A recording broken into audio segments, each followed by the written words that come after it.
Olá, boa noite. Semana começando, segunda-feira, 8 de fevereiro, e o SBT News traz agora para você as principais notícias do dia. Você vai ver que os efeitos da pandemia refletiram de forma positiva na segurança pública. Santa Catarina teve redução de ocorrências. É o melhor saldo dos últimos 10 anos. E prepare o bolso. Mais uma vez vem aí um reajuste no preço dos combustíveis. E já são 3 aumentos só nesses primeiros 2 meses de 2021. O SBT News está começando agora. 2021 começa de maneira positiva quando o assunto é segurança no estado. Santa Catarina registra redução em ocorrências de roubos e furtos em comparação com janeiro do ano passado. São os melhores dados dos últimos 10 anos. Os furtos no estado caíram 34,2%, de 10.098 ocorrências em janeiro de 2020 para 6.643 neste ano. E quando falamos de furtos de veículos, mais redução. A queda foi de 34,4%.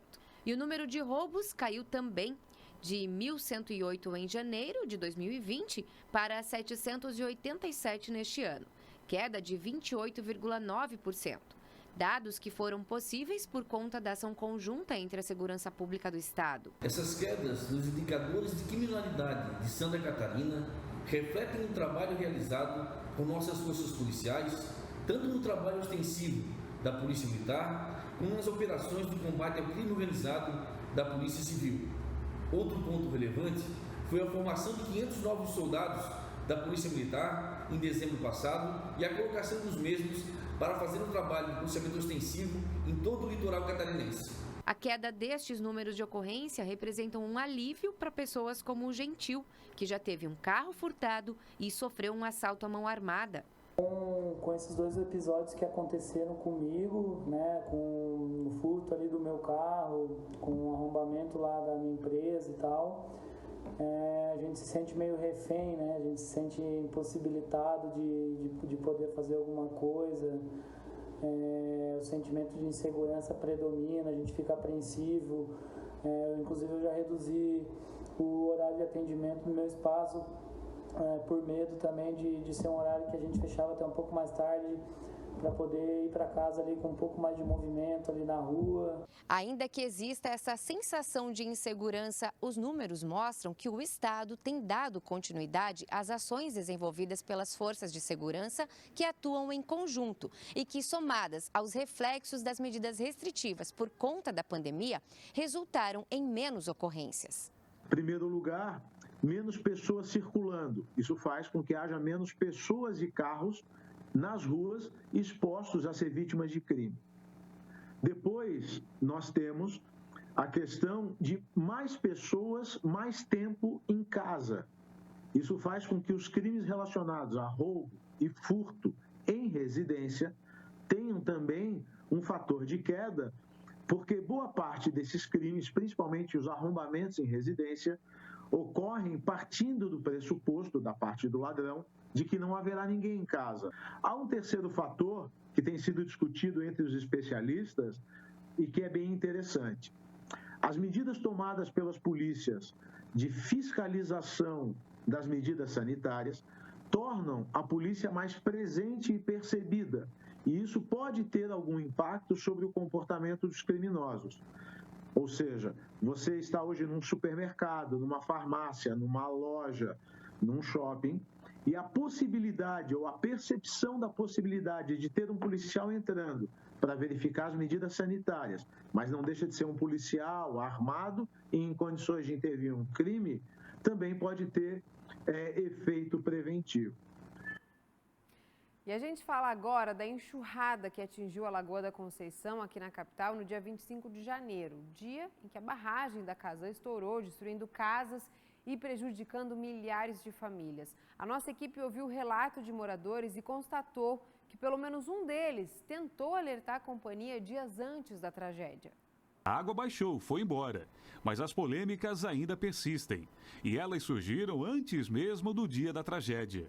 Um morador entrou em contato com a Casã no dia 21 de janeiro, 4 dias antes do acontecimento que deixou muita gente prejudicada. Em uma conversa no WhatsApp, o morador diz: Parabéns pela incompetência.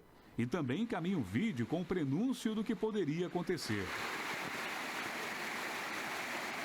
As conversas seguem. Este faz 2 dias, terei que gravar outro. Está complicado de ir até lá. Parece uma cachoeira. A funcionária da Casan responde: sabe me dizer se está chegando perto das casas? Sim, está próximo. Obrigada por avisar, vou passar a tarde aí. Obrigado pela atenção. Quinta-feira, você e um rapaz vieram aqui na Servidão Manuel Luiz Duarte ver o vazamento do reservatório do esgoto.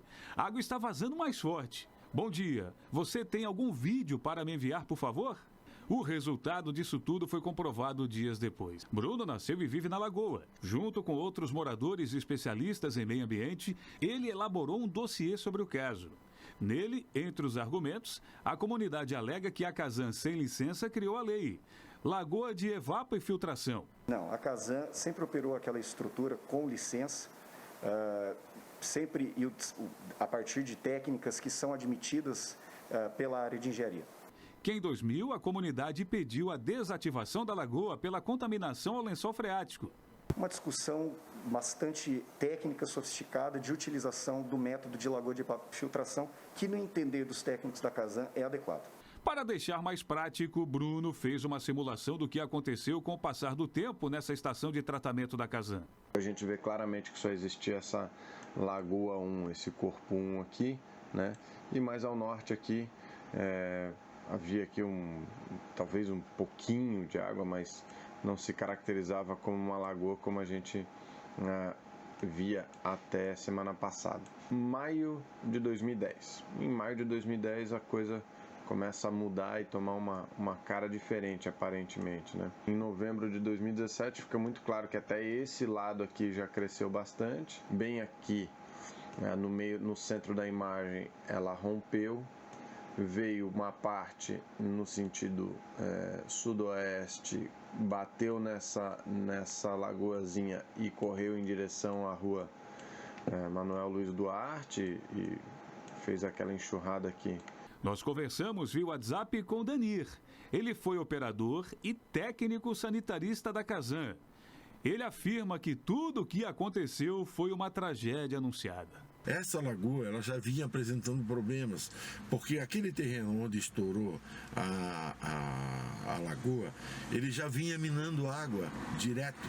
Existia um medo de um dia isso estourar. É muito cedo, repito, para afirmar que houve qualquer tipo de crime ou conduta que possa ser associada ao fato criminoso. 3 dias após o rompimento na estação de tratamento, a Casan fez um adiantamento emergencial de até R$10 mil para os atingidos. Um recurso que foi negado por muitas famílias.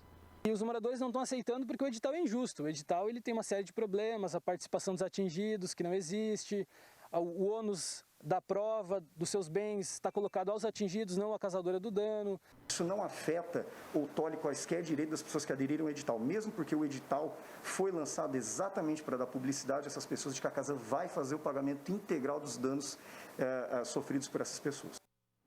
Os moradores formalizaram hoje uma comissão de atingidos pelo deslizamento da lagoa. A comissão foi instaurada durante uma reunião da Comissão Especial da Câmara de Vereadores da capital, que teve a participação da Casan. Os pleitos serão avaliados na primeira reunião de trabalho marcada para amanhã à tarde na sede da empresa, com 6 representantes da Casan, 6 da Comissão de Moradores e representantes também da Câmara de Vereadores de Florianópolis.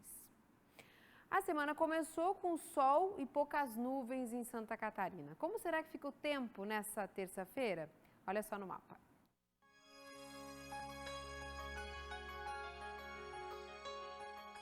Na terça, vamos ter a presença de sol entre nuvens de manhã e início da tarde na maior parte do estado. Tem aumento de nebulosidade entre a tarde e a noite e ocorrem pancadas localizadas de chuva, principalmente nas áreas próximas ao Rio Grande do Sul.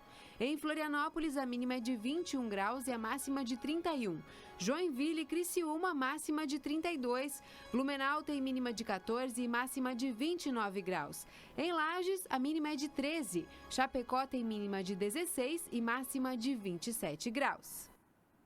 Atenção motoristas, preparem o bolso porque a Petrobras anunciou o terceiro aumento deste ano no valor dos combustíveis e também no gás de cozinha. A gente vai conversar então com a repórter Graziane Ubiali para trazer para a gente os detalhes de mais um reajuste. Boa noite, Grazi. Boa noite, Cibele. Boa noite a todos. Exatamente. O último reajuste passou a valer no dia 27 de janeiro nas refinarias e hoje mesmo a Petrobras já anunciou mais um reajuste que passa a valer a partir de amanhã. Então fica assim, Cibele, a partir de amanhã nas refinarias a gasolina aumenta aí 17 centavos, custando o valor do litro R$ 2,25. O diesel vai subir 13 centavos, custando nas refinarias R$ 2,24 o litro. Já o gás de cozinha terá um aumento de 14 centavos por quilo, o que equivale a R$ 1,81 a mais no preço do botijão de 13 quilos. É importante ressaltar, né, Cibele, que esses preços, eles são lá nas refinarias. Afinal de contas, aqui no posto de combustível, ainda tem os tributos federais, os tributos estaduais, tem também a margem de lucro aí das revendas e das distribuidoras de combustível, o que aumenta e encarece ainda mais na hora de chegar ali, ó, na bomba mesmo do combustível. E como você disse, esse é o terceiro reajuste da gasolina e o segundo reajuste do diesel. Isso que a gente está ainda só em fevereiro, não é mesmo? Isso porque lá no dia 19 de janeiro aconteceu o primeiro reajuste da gasolina, quando ela aumentou 7,6% no preço e então no dia 27 de janeiro veio o novo aumento de 5,05% na gasolina. No dia 27 de janeiro também a gente teve, então, o primeiro aumento no diesel, que subiu aí 4,98%. E a partir de amanhã passa a valer, então, o terceiro aumento da gasolina, que é de 8,2%, e o segundo reajuste do diesel, que é de 6,2%. E aí não tem jeito, né, Sibeli? Vai pesar, claro, é no bolso do motorista, porque quando chega aqui na bomba é que, de fato, a gente paga, então fica mais caro, com certeza é bom a gente se preparar. É sim, Grazi, obrigada pelas informações e sempre é repassado para a bomba, né? Amanhã provavelmente você já vai perceber esse aumento se você for abastecer o seu carro.